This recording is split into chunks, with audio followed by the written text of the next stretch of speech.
BJB. Kenapa Bank BJB itu menjadi Bank Masyarakat Jawa Barat? Karena yang punya saham di BJB itu provinsi dan kabupaten kota se-Jawa Barat ini. Apa artinya itu? Artinya setiap tahun BJB itu menyetorkan keuntungannya itu kepada pemerintah provinsi dan pemerintah kabupaten kota, ya Mas Ewan. Tahun ini BJB akan menyetorkan keuntungan 1,7 triliun.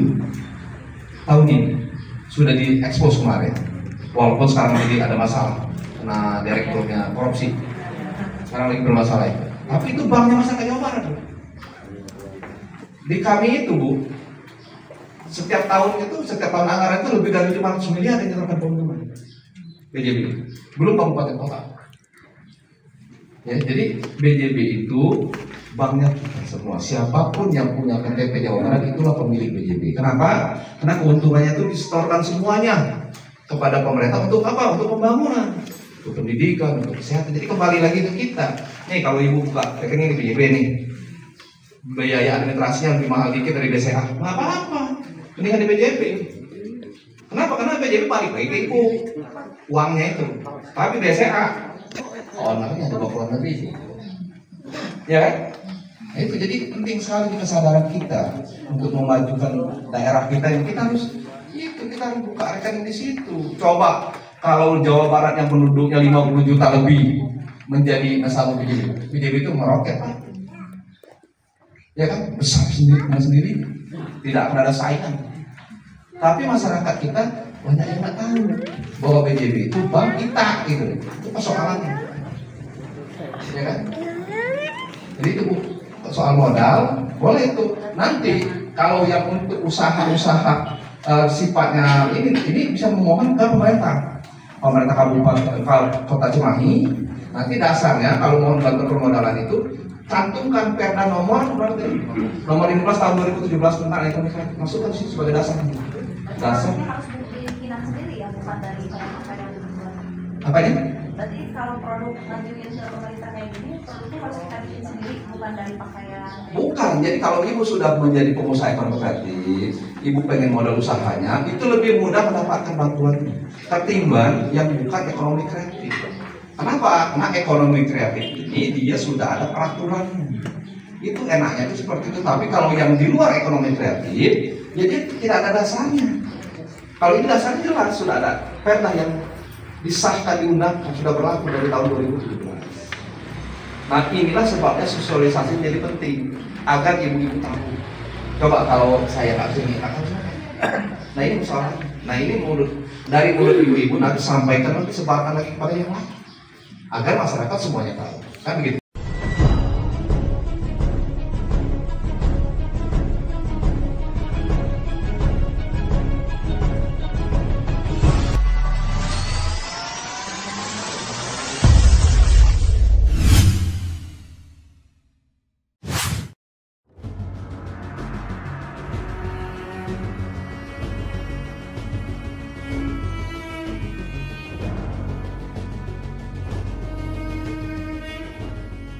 Ada yang tahu ya. Nah, misalkan saya di sini mau membahas sedikit ya. Ketua ranting itu ialah menerima aspirasi dari ibu-ibu, dari masyarakat, dari bapak-bapak. Kemudian kita sampaikan ke Bapak Dewan atau Ibu Dewan, ada di DPRD atau yang di provinsi ya. Salah satunya Bapak Nainggola ya, itu yang berada di provinsi. Bapak sekalian yang saya hormati, barangkali saya ingin memperkenalkan nama lagi di sini. Saya takut ibu-ibu juga masih ada yang belum tahu siapa sih Pak Sugianto Nangola ya. Ya kalau musim kampanye banyak foto-foto saya yang pakai baret kayak seperti foto itu. Jadi nama saya itu Sugianto. Yang Nangola itu nama orang tua. Soalnya banyak yang salah menyebut, katanya Nenggola. Sugianto Nenggola Batak. Bukan. Saya Sugianto Nangola. Bapak saya itu tentara veteran 45 almarhum, sudah meninggal. dimakamkan di Taman Makam Pahlawan Ciputra, Kota Bandung, dan saya tinggalnya di Jalan Siamplas, nomor 210 Kota Bandung. Saya sekarang sedang menjabat sebagai Ketua Bappeperda DPRD Provinsi Jawa Barat. Nah, sekarang ini di periode yang ketiga jabatan Bappeperda. Pertama, Wakil Ketua Komisi 1, periode yang pertama, periode yang kedua kemarin saya di Wakil Ketua Komisi 3, dan yang sekarang ini Ketua Bappeperda. Alhamdulillah, di 3 periode itu saya selalu saja diberi jabatan sebagai pimpinan BPPA. Maka dari itu saya hari ini karena Ketua Bappeperda, maka wajib hukumnya saya sosialisasi peraturan daerah ini. Digiring seolah-olah menjadi pekerja. Padahal kita mengeluarkan anggaran cukup besar untuk membantu anak-anak kita sekolah. Triliunan setiap tahun provinsi itu mengeluarkan anggaran pendidikan untuk membantu anak kita sekolah di SMA. Tetapi setelah tamat sekolah SMA, mereka malah bekerja di perusahaan-perusahaan asing yang akan memperkaya orang-orang asing yang punya perusahaan itu. Padahal mereka sekolah dibiayai oleh negara. Negara mengeluarkan uang, ya kan? Gratis kan, Pak? Tetapi setelah mereka tamat sekolah, mereka berbondong-bondong bekerja. Ini akibatnya apa? Akibatnya rakyat kita jadi pekerja. Nah, ekonomi kreatif ini kami ingin menggiring masyarakat kita jadi pengusaha. Agar apa? Agar kita, kata Pak Prabowo, itu bisa berdiri di atas kaki kita sendiri. Itu tujuan. Jadi supaya masyarakat kita ke depan akan banyak yang menjadi pengusaha. Dia akan menjadi tuan rumah di negara dia sendiri. Jangan sampai tadi kita sudah habis biaya besar-besaran membantu sekolah, menyekolahkan anak kita. Sudah sekolah, sudah tamat SMA, malah kerja gajinya nggak seberapa, setahun ke depan di PHK. Nah, itulah sebabnya dengan perda ekonomi kreatif inilah barangkali kita bisa mendorong agar anak-anak kita, orang tua kita, saudara kita ini bisa jadi pengusaha. Saya selaku sebagai buktinya, saya ini latar belakangnya pengusaha. Pengusaha itu apa sih yang diharapkan oleh dia? Yang pertama itu pengalaman. Karena berusaha tanpa pengalaman itu ya nggak ada artinya. Ini yang paling penting. Nah, di sini nanti kita akan ceritakan tentang apa sih pengalaman-pengalaman jadi pengusaha itu. Ekonomi kreatif merupakan salah satu kegiatan ekonomi yang memiliki arti penting dan kedudukan yang strategis dalam menopang ketahanan ekonomi masyarakat, memajukan pembangunan, mengembangkan inovasi, kreativitas dan daya saing, mewujudkan pertumbuhan ekonomi serta menciptakan lapangan pekerjaan. Nah, harusnya kita yang menciptakan lapangan pekerjaan, bukan orang asing yang ada di negara kita. Coba lihat pabrik-pabrik besar siapa yang punya? Ini yang jadi problem. Yang kerja siapa? Anak kita yang kita biayai sekolahnya itu. Triliunan biaya untuk menyekolahkan mereka itu biasanya. Tapi hasilnya dinikmati oleh perusahaan-perusahaan asing tadi yang melancarkan bisnis mereka dengan pekerjaan itu. Mendorong peningkatan daya saing dan kreativitas pengusaha dan pelaku ekonomi kreatif. Nah, kebetulan Menteri Ekonomi Kreatif ini dari Partai Demokrat, Pak Tengku Rifki Harsha. Beliau itu dari kader kami, Sekjen Partai Demokrat, sekarang menjadi Menteri Ekonomi Kreatif. Kemarin saya sempat bicara dengan beliau akan mendorong ekonomi kreatif di Jawa Barat. Kenapa? Karena 20% lebih, bahkan tadi 27% itu ada di Jawa Barat. Cimahi ini salah satu termasuk kota kreatif, kota Bandung, kota Cimahi. Ini harus didorong. Kenapa? Karena inilah cikal bakal nanti masyarakat kita menjadi pengusaha.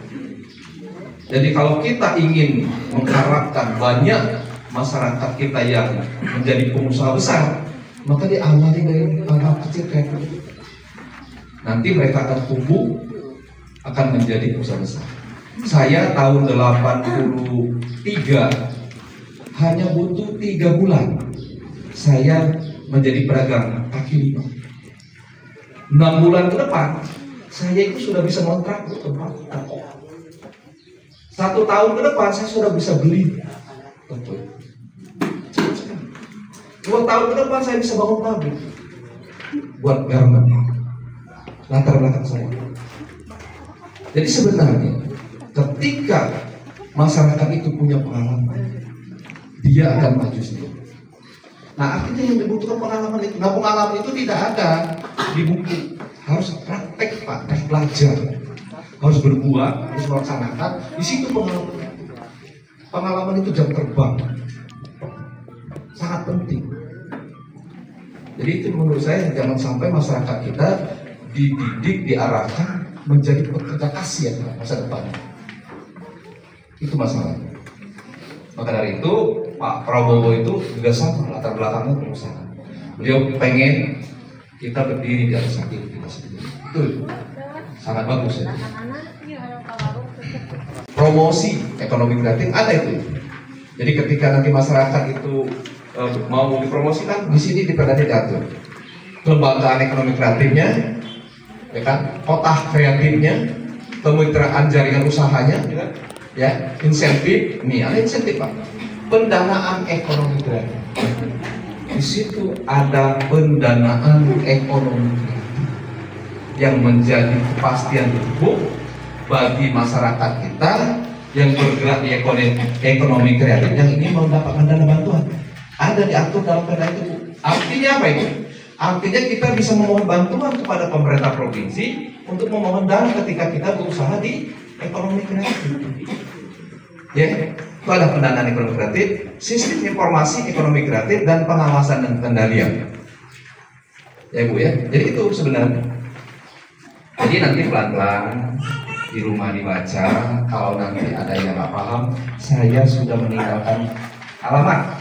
Di dalam tas sembako itu ada kartu nama saya, ada nomor telepon saya, ada alamat kantor saya, ada alamat rumah saya. Ibu boleh konsultasi dengan saya. Nanti ya, setelah nanti kita beres, udah buka puasa, bacain sampai udah berkali-kali dan tidak apa-apa. Nanti Bapak bisa memanfaatkan. Kenapa itu? Karena itu kan aturan itu ada hak-haknya masyarakat yang bisa diambil. Si perda ini menjadi dasar hukum bagi masyarakat yang memohon bantuan kepada pemerintah provinsi maupun kabupaten kota. Kenapa? Karena perda ini berlaku di provinsi dan kabupaten kota. Ketika pemerintah tidak memberikan bantuan tanpa alasan jelas, berarti pemerintah melanggar perda yang dibuat itu. Jadi itu kepastian hukumnya sih. Nggak bisa. Nih, wali kota nggak mau membantu, nggak mau, nggak ada alasan. Perdanya ada. Dia bisa diimpit sebentar, bisa dipermasalahkan. Bisa. Kenapa? Karena ini PRD ini berlaku di Jawa Barat. Jadi itu. Jadi masyarakat harus cerdas. Jangan mau dibodoh-bodohi. Harus pintar. Penting ini. Kita sudah punya pasar kreatif di Jalan Pahlawan, Kota Bandung. Ibu boleh datang. Ya. Ibu mau berdagang pun boleh loh. Sudah punya pasar ekonomi kreatif di Jalan Ciputra ya, di kota Bandung sudah ada gedung nih.